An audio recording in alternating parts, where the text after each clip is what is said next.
We're here today to talk about the next steps or about reaching our goal from last time we talked about the strategy we wanted to use, which was Think, Pair, Share. Our goal was for the students to get a more generalized understanding of being able to recognize connections without leading from you. So the strategy we decided to use was the Think, Pair, Share. And you witnessed me doing it with my students, and then we did it together, and then you did it by yourself. So we're just going to talk about what happened from there. Did we see anything? Do we want to continue to using the strategy, or what do we want? What's our next process? So what's the most important thing for us to talk about right now that you feel? Well, first, I really liked in your class when you had a list of like questions they could ask each other, like prompts, because you didn't want them to like just sit there and stare at each other, and that really helped get the conversation started. Just a little prompts so the kids knew I could pull from that.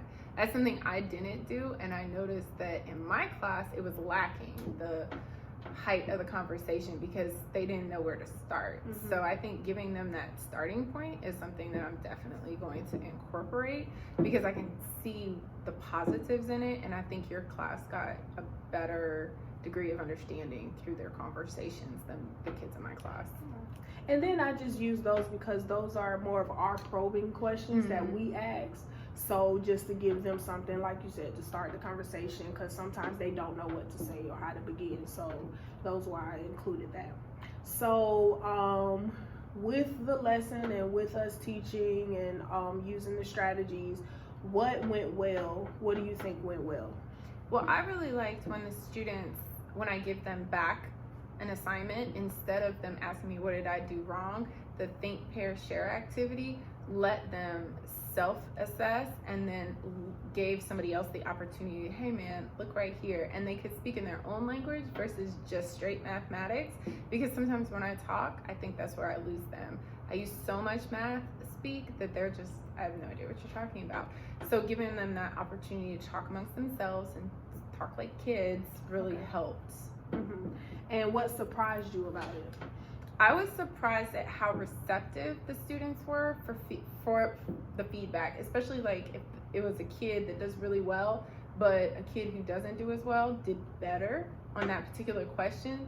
The other student A was more likely, they were more receptive because they were like, oh, I see what you're saying, and it helped them. So, and in the same token, it gave student B that confidence boost because now I'm teaching somebody who I know usually does better than me.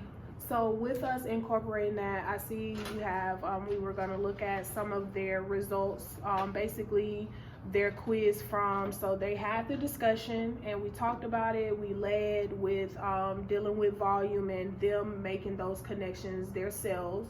And you have your quizzes. So what surprised you in some of these responses on your quiz, especially from certain students? What really was shocking to me was they could get the rectangular prism, but once you start throwing in circles and triangles, some of them are just lost. As long as it's squares and rectangles, they're great. But a triangle throws them off, so that means all the triangular prisms, all the pyramids, and then some of them got cones but couldn't get cylinders, or vice versa.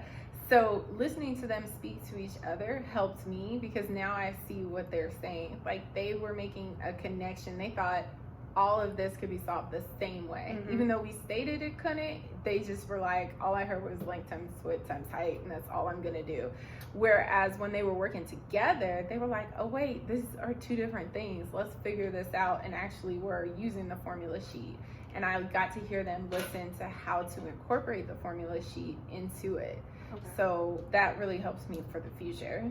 So did their discussions and them talking about what they were discovering and what they saw, did that help? Did you see a raise in your quiz grades? I did. I did. And that's what we want at the end.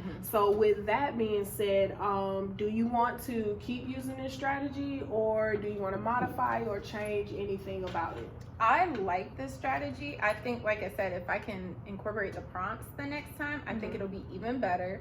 and I'll have more success, but I did so much less talking. And it was just amazing to hear them talk and really hear that mathematical language in their own words, but still some mathematical language going on. And I felt like we learned a lot as a class, as opposed to me just going over stuff.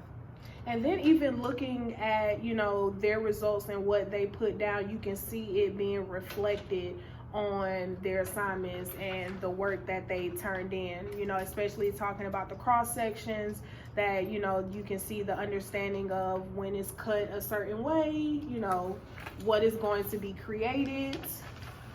And it looks like they're understanding that. And I think, like you said, coming from that conversation and actually talking in their language, what they understand, because sometimes what we say goes over their head, but if their friend, no, it's just this, and then, so it makes it better. So I can actually see it being reflected from these results.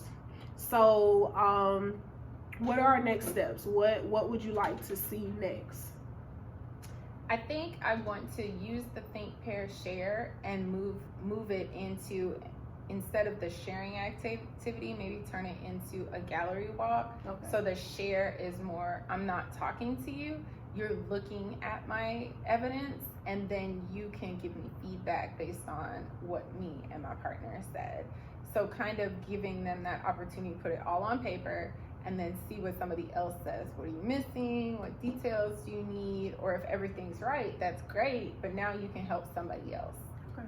And I like that. So when you're able to implement that, we'll meet again and we'll talk about what happened, how did that, because I can actually see that taken to the next step, because now it's not just me and you talking or me getting feedback from you. Now I'm getting feedback from multiple people, and they're actually adding in stuff that we probably didn't think about.